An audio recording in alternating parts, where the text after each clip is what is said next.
Vjedhja dhe pasojat e saj. Fjala e Perëndisë është e qartë dhe nuk ndryshon me kohën. Mos vidh. Ky urdhër nuk është thjesht një ndalim, por një mbrojtje për shpirtin e njeriut. Zoti nuk e ndalon vjedhjen për të na kufizuar, por për të na ruajtur nga shkatërrimi që ajo sjell. Në kohën tonë, vjedhja nuk shfaqet gjithmonë në forma të ndryshme. Nuk është vetëm marrja e parave apo sendeve.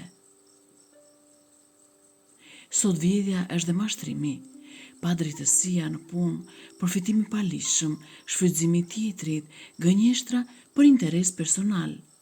Shpesh këto gjëra justifikohen si gjëra të vogla, por përpara Perëndisë, asgjë nuk është e vogël kur dëmton ndërgjegjen dhe dashurinë. Pasuria e fituar me vjedhje nuk ka bekim. Mund të duket se njeriu po ecën përpara, por paqja e zemrës mungon. Siç thot populli, vjedhja hyn nga dera, por del nga dritarja.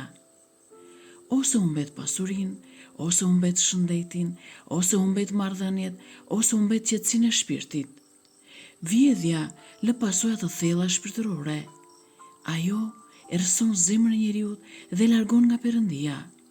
Ndërgjegja bëhet e rënduar, lutja ftohet dhe njeriu fillon të jetojë me frikë dhe pa siguri. Mëkati nuk sjell kur gëzim të vërtet, por vetëm boshllëk. Por vjedhja dëmton edhe shoqërinë.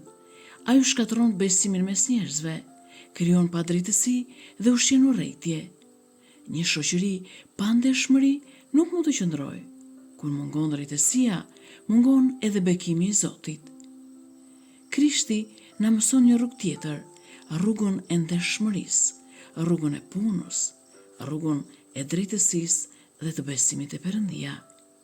Ai na fton të jetojmë me pak, por me bekim, sesa shumë dhe pa paqe, sepse pasuria e vërtet nuk është ajo që mbajmë në duar, por ajo që mbajmë në zemër.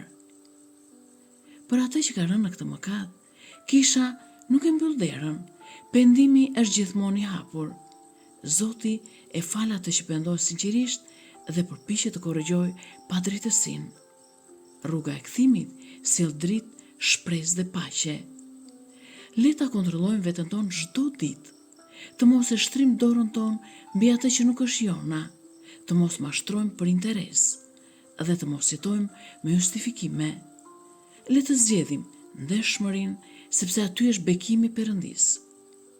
Zoti na dhënë mençuri të refuzojmë vjedhjen në çdo formë të saj dhe të jena forcë të ecim në rrugën e së vërtetës dhe të dashurisë. Amin.